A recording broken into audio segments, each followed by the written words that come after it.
Today on the show, we talk Thor versus Black Panther. Now, Thor is on its way up. Black Panther had a trailer coming out. Now, the reviews for Thor are out as well, but we kind of talk about which one we're more excited about. And we also talk about our favorite video games of all time.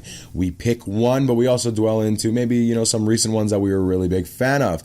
And we have our top 5 Halloween monsters. We're talking Frankensteins Monster. Yes, Frankensteins Monster. We're talking Dracula. We're talking witches and scarecrows and stuff. So, yeah, that's what we got on today's show. All this right now on the F Word.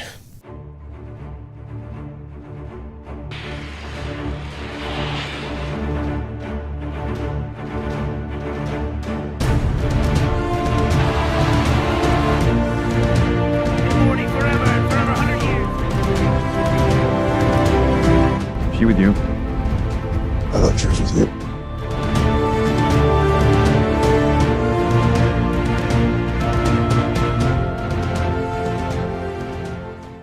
Hello, everybody, and welcome to the F Word. Today, I am your host Anthony, and as always, joined with the other host G.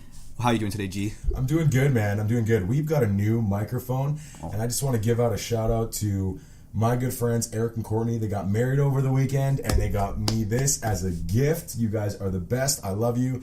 And this microphone is beast. Oh, it is. So if the sound is a little bit... Oh, yeah, we've got all this room for activities here. If the sound is a little bit off, we're working on the levels because this is much better than our other microphones that we had. So, but yeah, I think this is going to be pretty sweet. And today is going to be a pretty sweet episode because we have a jam-packed kind of episode. We're talking Thor Ragnarok versus Black Panther, what movie we're hyped for, and what is the best video game we have played recently and just in total and why. Yeah. So I think today we should probably just start with the main hitter, Thor 3 versus Black Panther. Might as well. So have you seen, I know there's a recent Black Panther trailer that just dropped. Yes. Have you seen it? Totally. I did not see it, but I heard there was a bit of controversy. Some CGI I heard was kind of iffy. And also there's a bat symbol or something on Black Panther's chest. Yeah, a lot of the controversy that's coming up on it is the suit itself. Yeah. There was a meme I saw today where it had the ooze.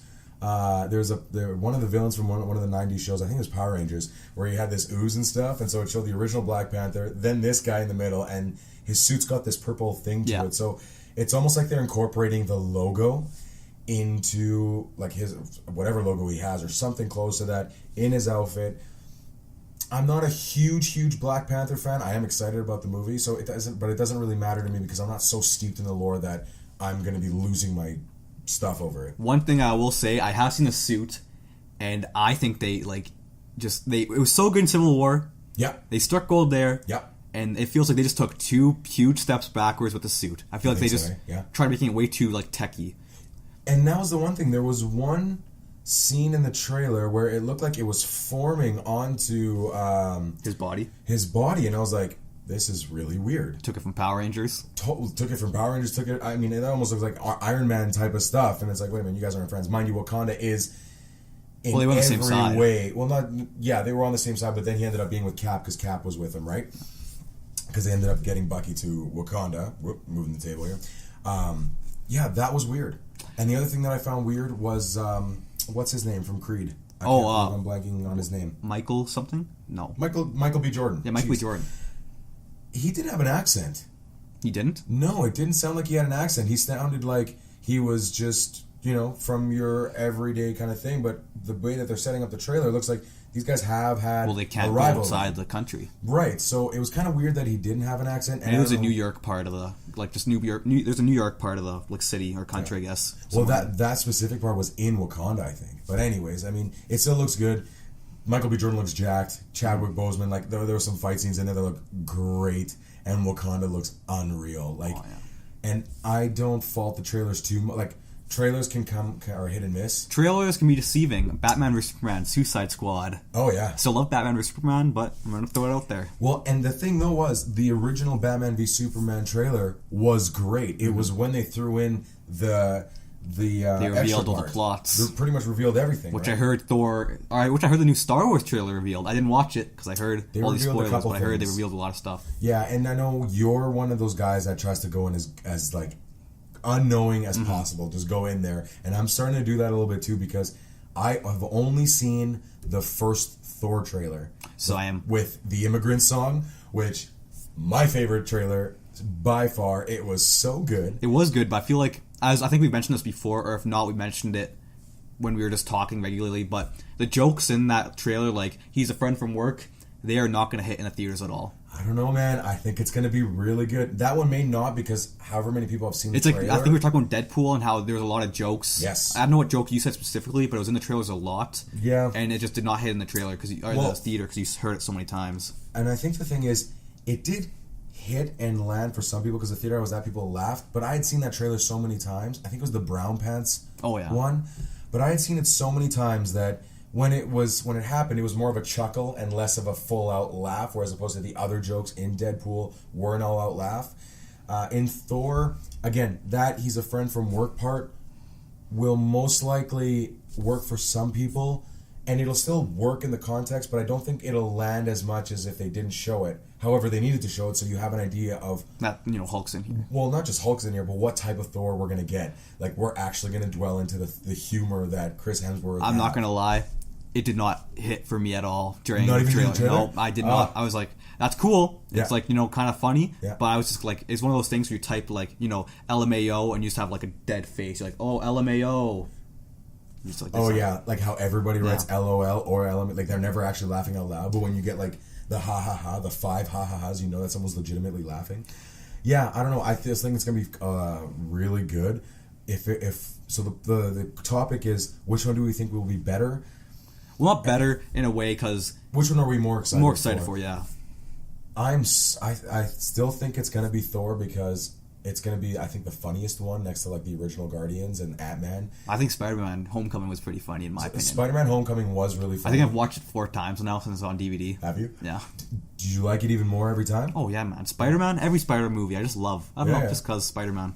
One of those things. Man, I'm with you. There's a lot of stuff like that. No matter who's in it, as long as it's Spider-Man in there, I'm still gonna enjoy it. Mm-hmm. But yeah, a lot, like, the reviews are coming out. I heard it has currently, at the time of filming, it has a 97% on Rotten Tomatoes. And I think a lot of people are going to be comparing it to the first and second Thor, and this is going to be completely different, which is good. It's a good departure from what I'm understanding from the first two, which I really like the first one a lot. I thought Kenneth Branagh really brought a lot of Shakespearean aspects into it, because we're talking about gods and lore and all that stuff. And then Black Panther, though, might be eking it because that world looks so cool, and I really liked how they introduced him in Civil War. And I do like, one thing I want to throw out there, I'm not a stickler for, just like characters staying the same race. Like, I don't really care. But I feel like they've done this really well from what I've seen. Like, most of the characters are African-American actors. Like, the whole main cast. Yeah. They're, like, just full on. Like, directors, main cast, everything. I think the only 2 white guys we've seen are... the Hobbit guy. Yeah, we've seen... the Hobbit and the main villain. Both of them. Because we got Andy Serkis, who was also in The Lord of the Rings. And then we've got... And I don't know why I'm blanking on his name. I was literally just watching reruns of Sherlock recently. But anyways, who was also in Civil War for that little bit. And it's good. Like, you need something like this, I think. Just like you need Wonder Woman to be... how Wonder Woman came, and it was a female empowerment in such a good way type of movie that we need, because everything's male dominated. So one thing I want to say about Thor Ragnarok is I like how they're kind of going a different genre. Yeah. Like, opposed, like, how I like New Mutants is going a different genre. Like, it's horror. Like, yeah. I'm not going to go... I can't talk about this right now, but that was such a good trailer. I loved how they, like, just went balls to the wall. Like, you know what? We're going horror. And they, like, full out went. But one thing I don't like about Thor Ragnarok is that it's a story about the end of the world. Right. And I feel like it's kind of not... Like, you don't want to have... Like, you can have some humor, because all Marvel movies have humor. Yeah. But for Walking Dead, for them to be cracking jokes as, like, all their families getting torn apart, like, Carl gets bitten, and he's like, oh, Carl, you're my son, and you're dead. I thought it was Coral. Yeah, Coral Reefs. But I just feel like it's a different kind of... It's the wrong genre, in my opinion. I'd like to see more of a war-type movie. Like Civil War, I feel like that'd be a good kind of genre. Like, it was kind of... It was action-packed. Yeah. Somewhat serious, but like they had a bit of humor thrown in there. It still had that political... It still built from what Winter Soldier was. It carried on that political thriller. It carried on that kind of Jason Bourne-esque style that the Bourne movies had, where, you did have this person that was controlled, that could be triggered, and is like that secret back end kind of government stuff that you think exists, which I thought was which I really liked about it. And I don't know how much of the humor is going to be in Thor, because again, I haven't seen any of the reviews yet. It's just tweets. I've seen a lot of people just tweeting, right? So that's what I mean with reviews.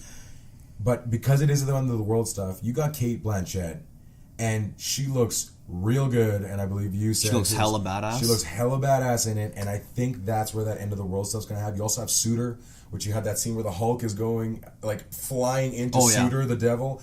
And there's a lot of stuff there where they'll eventually deviate from it, so it might be an It situation, where every scary thing that happened in It was followed by something hilarious. Well, the whole movie was hilarious, man. But that's the thing, and I've told people, I'm like, it's funny, but it's scary. However, the humor outweighs. I remember when I came back from It, like after we saw it, my parents asked me, like, "Oh, how bad was it?" I'm like, it was really funny. Yeah. Like, what movie did you see? It. And it was funny. I'm like, yeah, it was. Yeah, it was hilarious, and a couple friends of mine that had gone to see it because horror hits people differently, right? I said, don't worry, there are some scary things in there. However, it is offset by the humor. So I think there's going to be some end of the world stuff that's going to be offset by the humor that's going to be there. And honestly, most of the stuff, because I've only seen that first trailer, my guess is that's like the first half an hour of the movie, and then the rest of it is going to be their team that they're going to be doing. The Revengers. The Revengers, right? Yeah. So and I think that's going to be another joke because he was part of the Avengers. He's like, well, they didn't let me in Civil War, so we're going to be the Revengers. And I feel there's going to be like a cricket moment where everyone's just going to look at him like, you're an idiot, and then walk away. Okay, so all in all, overall for this topic, I'm going to say I'm leaning more to Thor Ragnarok just because the past Thor movies haven't been the greatest, but with the script done, like for the first film, that was a really good script for like what they were trying to do, like how they did it with the Norse mythology and all that to make it seem like a different genre from the regular Marvel movies. I think they did that well, but I just feel like Black Panther, I don't know much about him, and I feel like he's just a mix between Batman and like Iron Man. Sure. And I just don't really care to see it. I will see it, but I'm just not like really hyped. Well, I'm excited for the reason that I don't know much about it. And if they do good with the lore, then I can actually learn something. Because Iron Man was a B-level character until Robert Downey Jr. took him, and now he's like the number one, right? So, and then with Thor, I'm just glad they got rid of Jane Foster. Their relationship I was not into it in the first two movies. That was the biggest weak point for me. Yeah. Okay, now we're going to be switching over to what the best video game we've ever played recently and of all time. So let's get into it. But before we do that, we have our top five. Top I forgot. New Halloween formats. Monsters. That's coming up right now. It is top 5 time. Top 5. Ladies and gentlemen, we did our top 5 Halloween monsters for this past week, and we had over 200 of you vote. So thanks so much for voting. You guys love your monsters. And so ourselves, we've got ours, we got yours that we put out on the poll, and what we have as the number 1 Halloween monster as voted by you, that's 27.81% of you, zombies. All right. I'm kidding. 24.5%. Coming in at number 2 was the werewolf. 22.52 at number 3 was Count Dracula. Come on, guys. 9.27% was Frankensteins Monster, and 9.27% is Scarecrow. So Frankensteins Monster and Scarecrows had the same votes. Well, that's surprising. It's really surprising. So our list, what's our list? Well, it's a little bit different. Our number 1 was Count Dracula. Number 2 was werewolves. Number 3 was Frankenstein's Monster. Number 4 was zombies. And number 5 was witches. Because they've got magic. You don't mess with witches, guys. Anyways, that was our top 5. Enjoy the rest of the show. Whoa, what an insane top 5. I was completely shocked by that answer. Okay. I had time to grab my coffee because I forgot. You just got lit up. But now we are going into the best video game we've ever played recently and of all time. Big thing is, how many people have voted on this one? Because you put out that poll on the Entertain Facts page on the story. The Thor one and Black Panther, I think it was like 500 and something. And this one, we're at what? Like 650, I think. 650 of you voted. Thank you so much for voting. It kind of helps us pick the topics of stuff that you guys want to hear. Okay, so I'm going to start this off just by saying the best game I played recently. There's a 2. Is it recently or of all time? This is recently, then I'll do of all time after. Beauty. So recently, I've been playing a lot of Fortnite with some friends. It's just it's a battle royale game. It's 100 players. You just try to survive. You can build stuff and just kill people, and you just gotta stay inside the circle. But it'll push in as the game goes. Can you build a fort overnight? It's always daytime. Actually, no, it isn't. Is it? It could be. I don't know. But another game I'm going to say is really good. I've been playing a lot of, and well, not a lot of because I've gotten too angry from playing it. Cuphead. You've been talking about that nonstop, and I've talked to. So I went away for a couple of days, and I was talking to someone playing that was into it, and he's like, "I am losing my mind over this game. I remember it's so hard. I had to I just remember I was punching everything around me just in a rage. I think I punched my phone and it hurt my hand a lot, and I was just so angry. I could only go through one level at a time, and I'll just turn it off, and that'll be it for the night. Right. The main reason why a lot of people like this game, Cuphead, is obviously if you've seen any gameplay or any trailers, it's because of the look of the game. It's a 1930s style cartoon. Yeah. They hand drew it. It took them 4 years to draw. Jesus. They made their own music for it. I think it was a team of 4 people that just made it. Yeah. Well, the main developers. Another thing that was really cool with Cuphead is if you've ever watched 1930s cartoons, the color of the costume for the cartoons would change. Mm-hmm. And throughout the game, the title screen, the victory screen, and just the walking through the world to get the other levels, and then the actual game, Cuphead, the main character, his shoes will be yellow and then turn to brown through the titles, and the gloves will change colors too, and everything will just change colors. Is it leading towards something? So his shoes will turn brown because you've just gone that much further in the game, or is it just a design thing? Do you think? Or is it just it's harder now? They announced. They said on Twitter. They said it's because back in the day, old cartoons, right. They'd change color just because they knew mistakes. So they did that intentionally just to kind of make it more retro themed, more authentic. Mm-hmm. That's pretty cool. Or they just really messed up and they're like, you know what, we could play with it. But I doubt that. I'm a PlayStation guy, so I don't know if I'll have a chance. I'll have to come over one day and play it, and then lose my mind too. But if you're close by, I might just punch you. I used to do it to my brother all the time.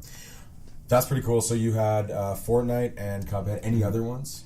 Recently, I've only played the beta, but I'm going to say Call of Duty World War II really impressed me. But I haven't played the full game, so I'm not going to kind of go back into that. But I'm glad Call of Duty is going back to its old roots. And I think Battlefield 1 or something had a lot to do with that because people were super into it, or you don't think so? World War II was being made for 8 years, I think, around there. Really? Because that was going to be the original thing that they were going to do, but then Activision said no, changed it up, and they made Advanced Warfare, but they were going to do World War II. So from what I know. So as it's been going on, they've been working on this one, and then as they've kind of been pumping out each one every year, then they can come up with this one, which is going to be the one they wanted to put out. Yeah.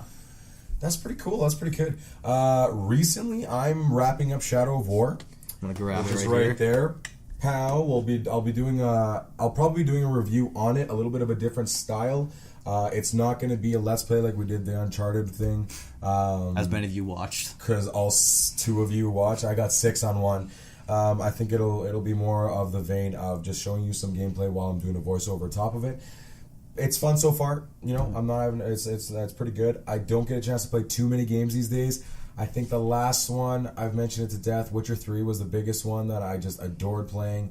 Obviously, I got into Grand Theft Auto Online this year. Grand Theft Auto 5 Online is so fun with your friends. Yeah, and the cool thing is, I don't play too much with my friends, because again, we're all working all the time, right? So, except for you. But then I got into it with just random people out there, right? Just hop in a car and you've got that weird uneasy point where you're driving around with him like, is this guy going to shoot me right now or not? I don't know what's going to happen. That was another one. I'm just trying to think which other games, because I haven't had a chance to play too many. But yeah, Shadow of War is pretty good. The Witcher 3 was a couple years ago now, which is crazy to think. Lost Legacy was good. It was a decent game. It was very short. Was it worth the price though? No, definitely not. Yeah. That's a bargain bin type of pricing for that one. I remember we were talking. I don't know if we talked about this on air, but we said that it was originally $25 or something like that. Yeah. Everybody started buying it, and then someone was like, you know what? Raise it to a full-fledged game. It should have been a DLC. Mm-hmm. That's all it should have been. Make it a DLC for Uncharted 4. I mean, again, going back to The Witcher 3, they pumped out 2 15-hour apiece DLCs for that game. How much were they? They were free. Okay, wow. CD Projekt... Bravo, Witcher. CD Projekt Red pretty much laid down the prototype of how you should be getting games out. Mm-hmm. 2 massive DLCs. You're paying the regular price. You can obviously bump up if you wanted to. You get your full game, which works out great. You get a soundtrack with it. You get all this stuff with it, without having to pay extra. It's like the old days of getting games where you had the full package. But to pump out 30 more extra hours, I've pumped in at least 150 hours into that game. So that's for me a big prototype of how games should be made and released. And you know what? Exactly. We talked about this before. Nintendo, I think, does it the best. they'll like sell you a full Smash Bros. Game with like 20 characters or like closer to 30, I think. Yep. All these stages, all these levels, and like, you know what? If you want these extra characters, you don't need to buy them. It won't change the game. Just give you something to play. You can buy them, but you're not forced to. It's not going to be like extra DLC maps where, like in Call of Duty, where if you don't buy these and you don't buy the guns, you're going to be outplayed by the people that are going to like destroy you. Just in the fact that they're able to get access to it because they played it. Yeah, I remember in going back to Call of Duty, even further talking about GoldenEye, which isn't my top favorite game of all time, but it's pretty up there for a first-person shooter.